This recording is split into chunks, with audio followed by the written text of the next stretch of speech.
Good morning to all of you. Today let us discuss principles of direction. Every manager needs to direct their subordinates. Direction is not an easy job. Certain principles has to be followed to make direction a success. And these principles should not be violated. Let's see what are all the different principles of direction. First one is maximum individual contribution. Individual refers to employees. In a company, hundreds of employees will be there. All of them will have the talent, but the question is whether they are working with their full potential. They will work with their full potential to achieve organization goal only if they are properly directed or they are properly motivated. For that, we should give them various types of financial as well as non-financial incentives. Financial incentives like commission will help a salesperson to work hard to make more sales. Or some employees are ready to work extra hours if overtime payment is given. Many other employees are motivated with non-financial incentives also, like peaceful working condition or recognition for their job, or the job which is assigned to them will help them grow, etc. So first important principle to be followed is we should motivate the employees in such a way that each employees are contributing to their maximum capability. Second one, harmony of objectives. Harmony of objective. All of us know what are all the objectives of employees. We also know what are all the major objectives of a company. So the employee's objective may be to get more salary or to get a promotion or to have career advancement, etc. Employee's objective. But the organization objective will be to get more sales compared to last year or last quarter, or to increase the market share. Presently our company is having 10% market share. We want to increase that to 12%. These are all the objective of the organization.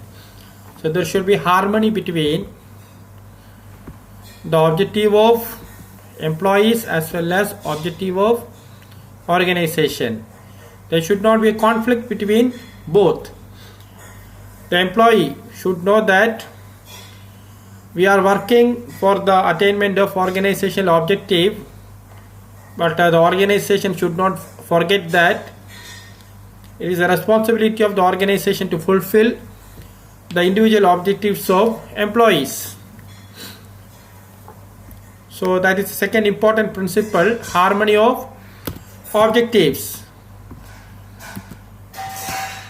Now what is the third important objective?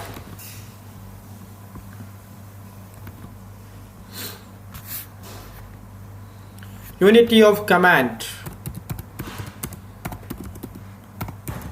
An employee should get command from only one superior. If an employee is getting command from two superior, there will be confusion. For example, your team leader is telling you to complete the project by Saturday, but the marketing manager came to you and told include these two contents into the projects and submit by next week. So the employees are getting command from two superiors. So it is confusing. So that should be avoided. And there should be unity of command.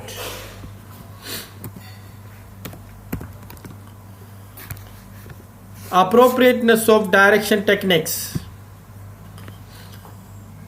We are directing employees who are human like us, and all of us know human beings are complex creatures. So the right type of motivational as well as leadership technique has to be exercised to direct the employees. We should use the right type of motivational techniques.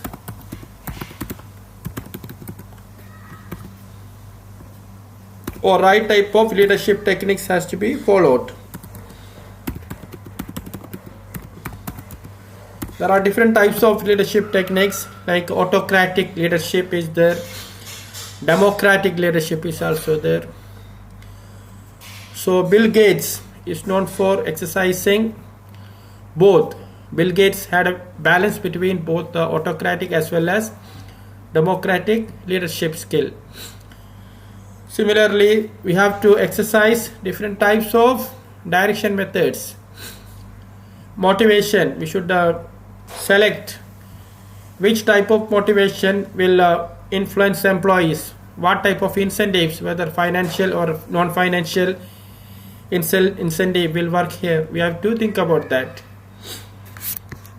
Next important principle is managerial communication. So if you are directing, that should be communicated to everyone within the organization. The subordinate should understand the policies of the organization. So communication is very, very important. In reality, what happens that the employees have no idea about what is taught by management, what are all the long-term plan exercised by management, and at the same time the management is also not having a clear idea about what is there in the minds of employees. So the middle management is acting as a bridge between top level as well as supervisory level, and there should be proper communication of every policy, and every information should be carried to every employees in the organization. Everybody should know what is the things which has to be carried out by everyone. That means the goal of the organization. Next important principle is use of informal organization. In an organization, there will be formal organization as well as informal organization. Formal organization is nothing but organization structure which will have some rules and regulation which has to be followed. But informal organization does not have any rules and regulation. Suppose the CEO of the company and the employee might have studied in the same school, same class. They can interact informally in informal organization, maybe in the cafeteria or maybe during a trip organized by the company. They can discuss company related matters more freely those time. Why we should use informal organization? Because the communication is faster in informal organization. Next important principle is leadership. The manager should exercise good leadership as it can influence the subordinates positively without causing dissatisfaction among them. As we discussed earlier, there are different types of leadership skill. Autocratic leadership is there, democratic leadership style is there, laissez-faire leadership style is there. So many leaders started exercising democratic leadership style. So they are very near to the employees and they know what is the real problem. So employees. Next important principle is follow through. Simply directing is not enough. The managers should make sure things are going as per the direction. Isn't it? So these are all principles of direction which has to be followed. If these principles are followed while directing, the managers will be successful in directing their subordinates. Now let us learn elements of direction. We know direction is one of the important function of management, but how direction is done, how direction is exercised, it is exercised through supervision, motivation, leadership as well as communication. These are all four elements of direction. Supervision. In every organization there will be supervisors who will be directly looking after the employees. The top level managers will not have direct access to employees. So they expect supervisors to oversee the working of employees. The job of supervisor is to guide the working of employees and making sure that they're doing the job within stipulated time in the right manner.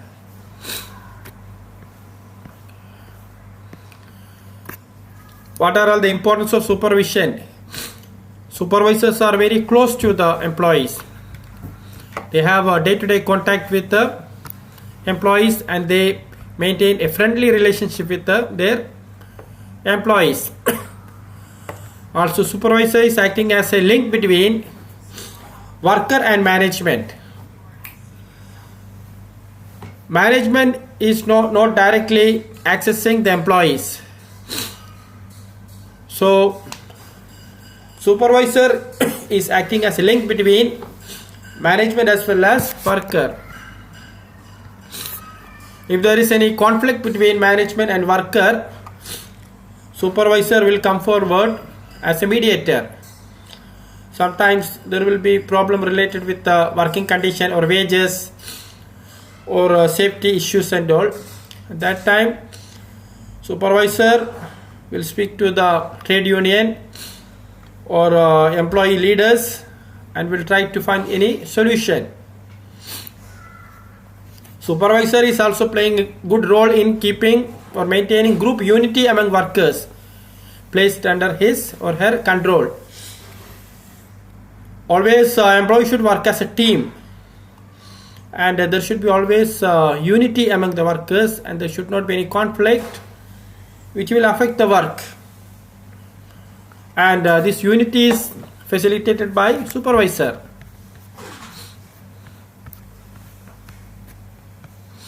And supervisors are ensuring that workers are working perfectly and there is a good performance. Supervisors are making sure there is efficiency. And sometimes supervisors are also providing on-the-job training to the workers and employees. Supervisors will show how work is done, either themselves or using some other employees or any external person. So we have discussed supervision. Now motivation.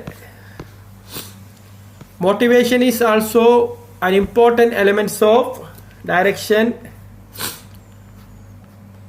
So a motivated employee will work perfectly and an employee who is not motivated sometimes we can expect less efficiency from his part. So it's the job of the managers to motivate that employee either by giving financial or non-financial incentives.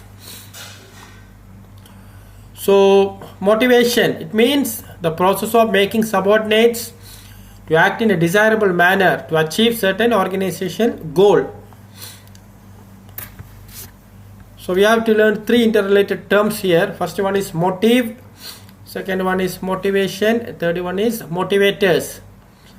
What is the meaning of motive, motivation and motivators? Let's learn motive. Motive is an inner state that energizes, activates or moves and directs behavior towards goal.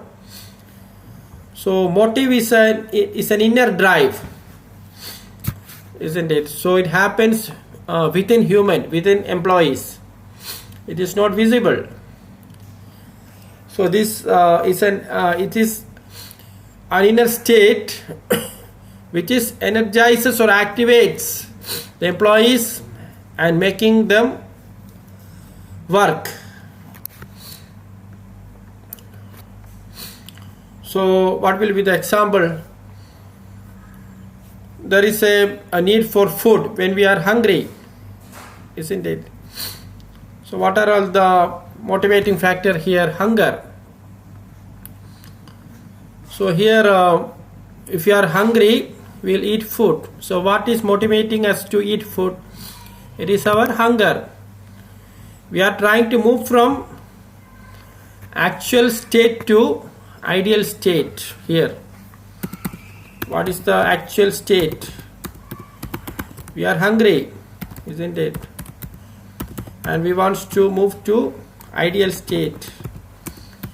For that we need to eat food. So we have learned motive. What is motivation? Motivation is the process of stimulating people to action to accomplish desired goal. Motivation is actually a process performed by managers to make employees work.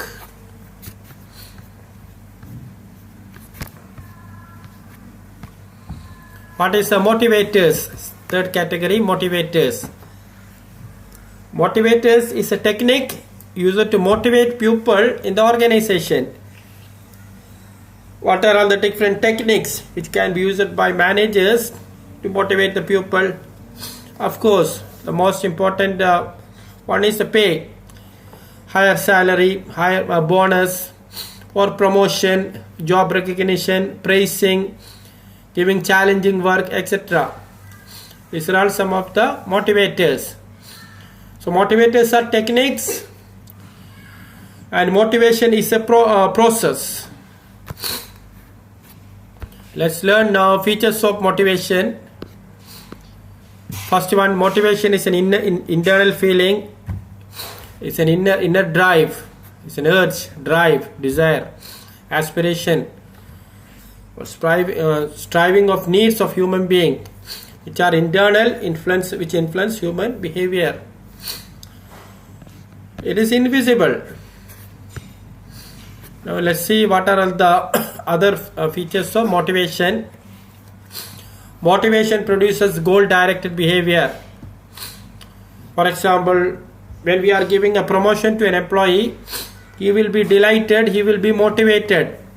Next day onwards, we can expect him to be more loyal to the organization and working more hardly. He is working more. You can find hard work from his part. But in reality, motivation can be either positive or negative. If you are giving more reward to the employees, that is positive motivation.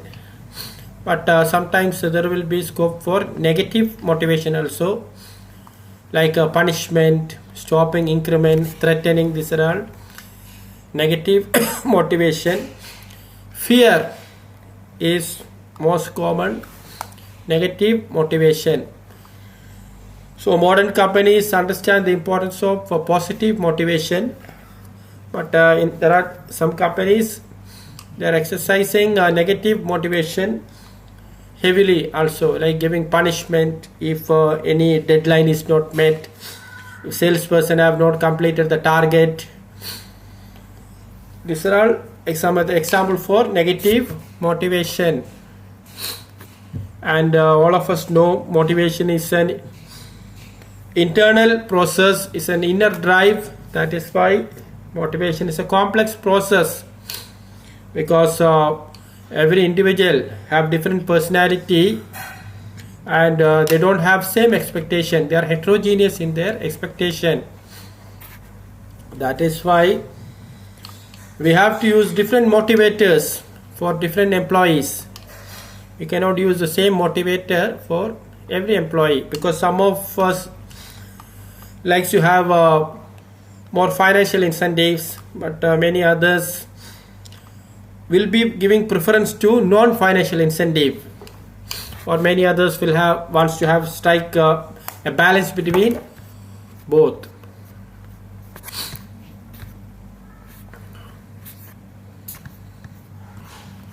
Motivation process.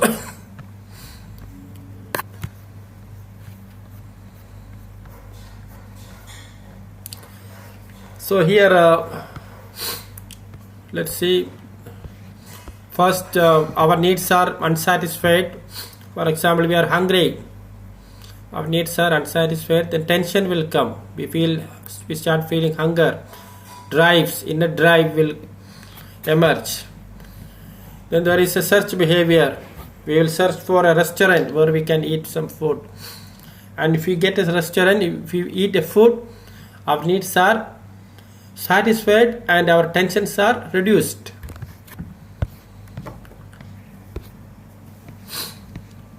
Let's now discuss the importance of motivation. By this time, all of us understood what are all the importance of motivation. First one, obviously, it will improve the performance level of the employees. For example, an employee who are getting higher salary will work more. He will show more loyalty towards the organization, or if there is a peaceful working condition, that employee will not have any complaint. That is one importance of motivation. Second one, motivation helps to change negative or indifferent attitude of the employee to positive attitude so as to achieve organization goal. Suppose an employee will have negative attitude towards his work or towards his salary or his management. Every time he will be complaining. Others are getting higher salary, I am only getting lower salary. I am working more, others are working less. In other company they are paying more. Like this, complaints will be there. If properly motivated, a good manager can convert their negative attitude into positive attitude. For example, recognizing their work, or praising their work, or giving them financial or any other non-financial incentive, etc., will convert the negative attitude into positive attitude. Motivation helps to reduce employee turnover and thereby saves the cost of new recruitment and training. What is the meaning of employee turnover? Employee turnover means employees are leaving our company and joining somewhere else. Why an employee will have to resign? If he doesn't like the organization, or is not satisfied with the pay, or they feel that there is some other company where he will fit more or she will fit more or will have better pay. In that case, we can expect labor turnover. Employees are leaving our company and joining somewhere else. So that is costly for the organization, because we need to recruit new workers. Not only recruitment, we have to give them training also, which is costly. Money also incurred here, time also needed. So if employees are properly motivated, for example, good pay is given, equity is there, or good peaceful working condition is maintained, in that case there will not be any employee turnover. There are so many employees who are working in the same organization for 25 years, 30 years. Why? Because they are motivated.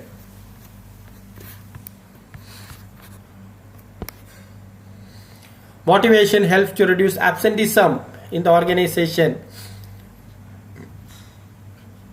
Some employees will frequently take leave because they are not properly motivated because of bad working condition, inadequate reward, less salary, lack of recognition, no benefit of hard working, poor relationship with supervisor, conflict with other colleagues and supervisor and superiors. In all these cases, we can expect some employees are taking leave regularly. Motivation helps managers to introduce changes smoothly without much resistance from people. Certain changes employees will not welcome. They are afraid that it will affect their work. But if the manager is successful in motivating them, such changes they can exercise smoothly. Now let us learn about Abraham Maslow's need hierarchy theory. This theory is very famous. Abraham Maslow is an American psychologist. He proposed a world famous theory, need hierarchy theory. This theory is fundamental to understanding of motivation.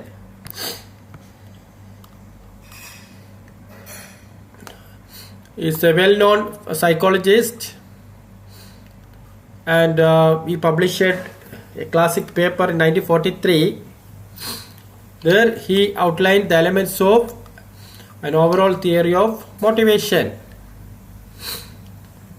So according to Abraham Maslow, within every human being there exists hierarchy of 5 needs, and these 5 needs are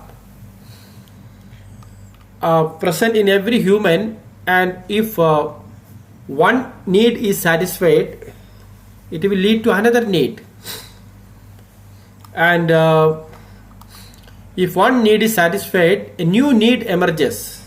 So now let's see what are all the different hierarchy of needs. The first one is basic physiological needs. So everyone has basic physiological needs, like we need food, we need a shelter, all these things. In this case, if physiological needs are not satisfied, we are not thinking about safety or security needs. So second set of need is safety and security needs. These needs provide security and protection from physical and emotional harm. Like every person is looking for job security, stability of income, pension plan, etc. Because all of us need every type of security in life. That's why many people prefer government job. In government job, security is more. So many of us are investing in mutual fund. So we are saving some money so that it will be making our life stable. So safety and security needs comes next. Third one is affiliation and belongingness needs. So we need to belong to certain groups, and we need to be part of certain groups, and we need acceptance and friendship. So we want to affiliate ourselves with certain groups. We need family and friends, colleagues, all these things. We want to belong ourselves to certain groups. A person who have not satisfied physiological needs or safety needs cannot think of affiliation needs, according to Abraham Maslow. So next set of need is esteem needs. So every one of us are yearning for self-respect, autonomy, status, recognition and attention and all. So nobody likes their self-respect be harmed in the workspace or in personal life. And everyone of us requires autonomy status. That is why many people doesn't like to work under anyone, and they start their own business. But starting own business have different challenges, and everyone wants recognition, attention. We can see why people are constructing big home, buying expensive car. These are all to satisfy their esteem needs. The last set of need is self-actualization needs. It is the highest level of need in the hierarchy.